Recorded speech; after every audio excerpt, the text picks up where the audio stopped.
မင်္ဂလာပါ artistry မှာကြိုဆိုပါရစေ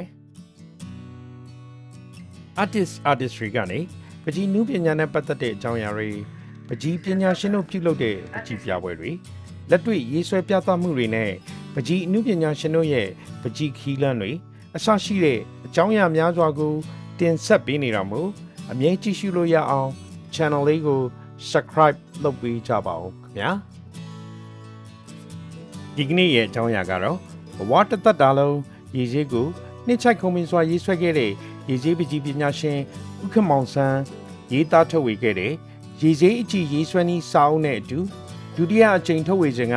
ဆရာကြီးကိုယ်တိုင်ရှင်းလင်းပြသထုတ်ဝေပေးခဲ့တဲ့ဗီဒီယိုဖိုင်လေးကိုတင်ဆက်ပေးမှာဖြစ်ပါတယ်ရည်စည်းအကြည့်ရေးဆွဲနည်းစာအုပ်ကို2006ခုနှစ်ကပထမအကြိမ်2012ခုနှစ်ကဒုတိယအကြိမ်မန္တလေးမောင်ကဘာစာအုပ်တိုက်ကနေထုတ်ဝေခဲ့တာဖြစ်ပါတယ်။အခုတတိယအကြိမ်ကိုတော့စိတ်ကူးချွတ်ချွတ်စာအုပ်တိုက်ကနေပုံနှိပ်ပြီးမကြာမီဖြန့်ချီတော့မှာဖြစ်ပါတယ်။အခုဒီဗီဒီယိုမှာတော့ရည်စည်းကြည့်ရေးဆွဲနည်းစာအုပ်မှာပါရှိတဲ့အကြောင်းအရာများစွာတွေကနေရည်စည်းပကြီးနဲ့ပတ်သက်တဲ့အကြောင်းအရာနဲ့ရည်စည်းရေးဆွဲရမှာအသုံးပြုရရှိတဲ့ treatment 6မျိုးအကြောင်းကိုတင်ပြပေးသွားမှာပါခင်ဗျာ။ကျွန်တော်နာမည်ခမောင်ဆန်းကျွန်တော်1984ခုနှစ်ကမန္တလေးပြည်သူ့ကျောင်းမှာညီလက်ဆရာဖြစ်ပါတယ်1998ခုနှစ်မှာကျွန်တော်ကျောင်းအုပ်ဆရာကြီးရာထူးရရှိအဲကျောင်းဆရာကြီးရာထူးက1984ခုနှစ်ကနေစပြီးတော့ကျွန်တော်လေ့လာခဲ့တဲ့ဒီပညာရပ်ပိုင်းဆရာနဲ့ပတ်သက်ပြီးရေးစည်းအကြည့်ရေးဆွဲရေးဆွဲစာအုပ်တို့ကိုကျွန်တော်စဉ်းစားခဲ့ပါကျွန်တော်ရေးသားတဲ့ transparent watercolor painting ဆိုတဲ့စာအုပ်လေးကိုထုတ်ဝေပေးခဲ့တယ်။အဲ့ဒါ2006ခုနှစ်ကထုတ်ဝေခဲ့တယ်။စာအုပ်ကိုကြည့်ပြီးစာအုပ်ကိုဖတ်ပြီးကြည့်တဲ့ဒီကနားလည်ရတဲ့နေရာလက်တွေ့မြင်ရတာပိုပြီးအဆင်ပြေကောင်းပါတဲ့အတွက်ဒီရေးနည်းစနစ်တွေခွေချုပ်ပြီးတော့ရေးရတယ်ပိုပြီးကောင်းနေတယ်ကျွန်တော်ဒီကျွန်တော်တို့စဉ်းစားခဲ့တာခွေကိုကြည့်လိုက်တာနဲ့ဒီပဲနဲ့ရည်စည်းရေးနည်းရဲ့ပညာရပ်တော်တော်များများသိရှိနားလည်သွားနိုင်တယ်ဖြစ်မှာကျွန်တော်တို့ရည်စည်းရေးဖို့အတွက် treatment တက်ရှိကိုတက်နေတယ်အဲ့ဒီ treatment တက်နေဖို့အတွက် treatment 6မျိုးရည်စည်းရေးယူတာတက်ကြွနားလည်ထားပြီးတာဖြစ်တယ်အဲ့တော့ကျွန်တော်ရေးထားခဲ့တဲ့စာအုပ်ထဲမှာဒီ watercolor နဲ့ပတ်သက်တဲ့ treatment 6ပါ treatment 6မျိုးကိုစာအုပ်ထဲမှာရေးပြီးဖတ်တာနဲ့ဆိုင်ရအခုဒီလိုခွေကိုကြည့်လိုက်တဲ့အခါမှာဒီ treatment ဒီလိုလုပ်တယ်ဆိုတဲ့သဘောတရားကိုအခါလဲမြင်တွေ့သွားအောင်ကျွန်တော် treatment ကိုဒီကြည့်ရှုတဲ့အိတ်သက်တွေကိုနားလည်ဘောပေါက်ကျွန်တော်လုပ်သွားမှာဖြစ်ပါတယ်အဲ့လိုလုပ်သွားနိုင်မှုအတွက်ရည်စည်းရေးနည်းမှာကျွန်တော်တို့နှစ်နည်းရှိပါတယ်အဲ့ရည်စည်းနည်းကတစ်စူရေးနည်းနဲ့နှစ်အချောက်ရေးနည်းသုံးအစူ6ရင်းနှီးဆိုပြီးရင်းနှီးသုံးခုရှိအဲ့ဒီရင်းနှီးသုံးခုကိုဘယ်လိုပဲဖြစ်ဖြစ်အခုဝါဒကလန်ရေးနေကြတဲ့လူတွေပဲဖြစ်ဖြစ်ရေးအောင်မဲ့လူတွေပဲဖြစ်ဖြစ်ရေးပြီးခဲ့တဲ့လူတွေပဲဖြစ်ဖြစ်ဒီ treatment shop မျိုးကို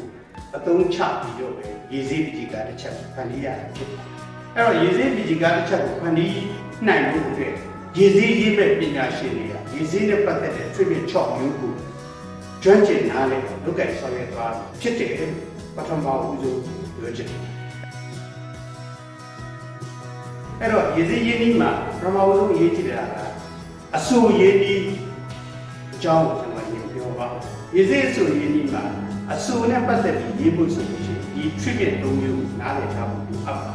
treatment 3မျိုးကိုနားလည်နိုင်ဖို့ပထမဦးဆုံး treatment ကတော့ရည်စည်းမှာ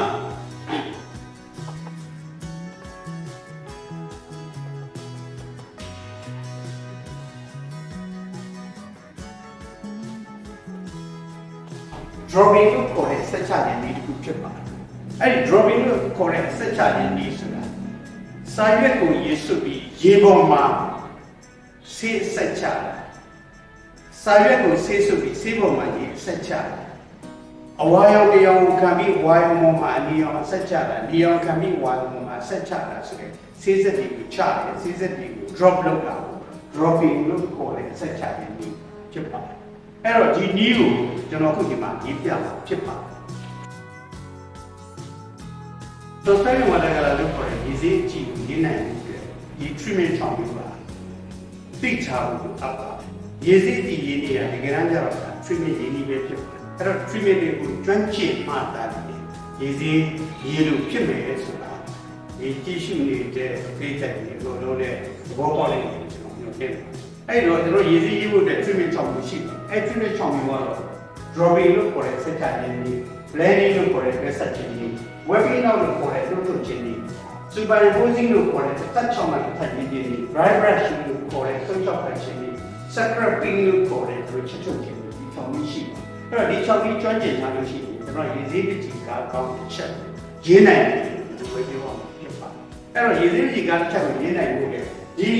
treatment ချောင်းမျိုးမှာ treatment ချောင်းမျိုးစလုံးကိုကျွမ်းကျင်မှရင်ဟုတ်ပါ treatment မျိုးလုံးကိုကျွမ်းကျင်ရေးနိုင်ပြီဆိုလို့ရှိရင်ရေးစည်းအစုရေးလို့ဖြစ်ပြီလို့ကျွန်တော်ပြောချက်အဲ့တော့ရေးစည်းအစုနေရေးဒီ dropping ရဲ့ blending ရဲ့ webbing ရဲ့ဆိုတဲ့ဒီအဆင့်၃ဆင့်ကျွမ်းကျင်နားလည်ရေးစည်းအစုရေးနိုင်ပြီလို့ကျွန်တော်ပြောချက်အဲ့တော့ကျန်တဲ့ superimposing dry brushing scraping လို့ခေါ်တဲ့တစ်ထပ်ချောင်းမှတစ်ထပ်ရေးခြင်းဆွတ်ချောက်ထပ်ရေးခြင်းချစ်ထုတ်ဖြစ်ခြင်းကြီးအချောက်ရေးနည်းဖြစ်ပါတယ်အဲ့တော့ရေးစည်းရေးနည်းမှာအဆူရေးနည်းအချောက်ရေးနည်းအဆူချောက်ရေးနည်းအဲ့တော့အစိုးရ6ရင်းနှီးကိုကျွမ်းကျင်နေပြီဆိုရင်တော့ဒီ6မျိုးစလုံးကိုရေးစည်းရေးတဲ့သူကသိရှိနားလည်ထားမှာပဲဖြစ်ပါတယ်အဲ့တော့ဒီ treatment 6မျိုးရေးတဲ့ဒီစနစ်ကိုစာအုပ်ထဲကနေကြည့်ဖတ်ရတဲ့အခါမှာကြည့်ရတဲ့ဒီကိုကစာအုပ်ထဲကနေပြီးစာအုပ်ဖတ်ပြီးနားလည်ရတဲ့စာလက်တွေ့တကယ်ဒီပေါ်မှာဗီဒီယိုခွေထဲမှာကျွန်တော်ရေးပြလိုက်တာပဲဩ dropping ဆိုတာဒီလိုလုပ်တာပါ blending ဆိုတာဒီလိုလုပ်တာပါ webbing ဆိုတာဒီလိုလုပ်တာပါလားဆိုတဲ့ဒီသဘောတရားတွေသိရှိနားလည်တော့မှာဖြစ်ပါတယ်အဲ့တော့ကျွန်တော်အခုဒီသဘောတရား6ခုလုံးကိုပဲကျွန်တော်ရေးဆွဲပြီးပြပါတယ်ဒီလိုမျိုးရေးဆွဲပြပါတယ် artistry ကနေပကြီးနုပညာနဲ့ပတ်သက်တဲ့အကြောင်းအရာများစွာကိုအပတ်စဉ်တင်ဆက်ပေးနေတာမို့ channel မှာပကြီးနုပညာအကြောင်းအရာများကိုကြည့်ရှုနိုင်မှုအတွက်ဗီဒီယိုလေးတွေကို share လုပ်ပေးရင် artistry channel လေးကို subscribe လုပ်ပေးကြပါဦးခင်ဗျာကျေးဇူးတင်ပါတယ်ခင်ဗျာ